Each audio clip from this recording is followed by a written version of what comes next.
Could you really talk about Mediterranean cooking without talking about the one and only octopus? I'm here to demystify how you can make it at home. Here we have beautiful 2 tentacles, and here we have our electric pressure cooker. I'm gonna throw in a little bit of olive oil, a touch of salt, a fat squeeze of lemon juice, some parsley and cilantro stems, some green onion or scallion, and a half a serrano chili. So here we have our electric pressure cooker. Now, if you don't have this and you have the old-fashioned one, that works too. And if you don't have that, well, you're gonna spend a little time cooking this octopus, but it'll be worth it. So we're gonna put this on. We're gonna hit high pressure for about 15 minutes. And this octopus is gonna come out delicious and succulent.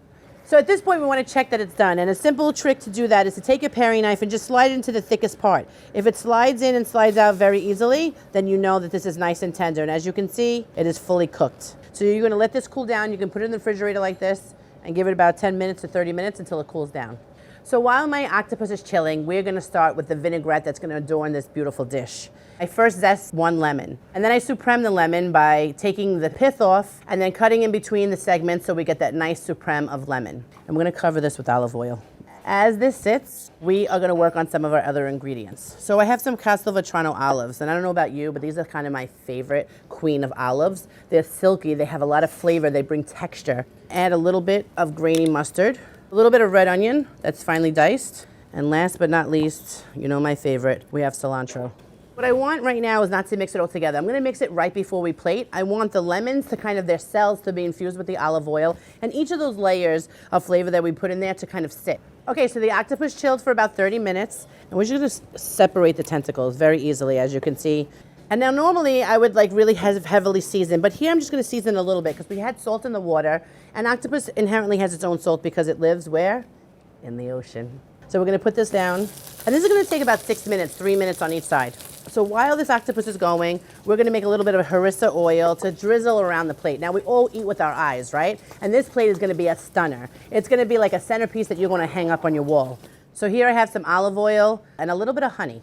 And what honey does, it kind of like balances the flavors on this dish. You have the heat from the harissa, you have the unctuousness from the olives, the bright acidity from the lemon, and a little honey is going to take this a long way. I'm going to season this with a little bit of salt, and it's ready to go. So I'm going to give that a flip. Wow. Can you see that? See that beautiful color? The octopus remains nice and tender. We're not overcooking it at all. Only thing we're going to do is that we're going to add that crispy texture on the outside of it. We're going to come over here and we are going to mix our vinaigrette. And we didn't season this before, so we're going to do that now. So a little bit of salt, and we're going to hit it with the black pepper.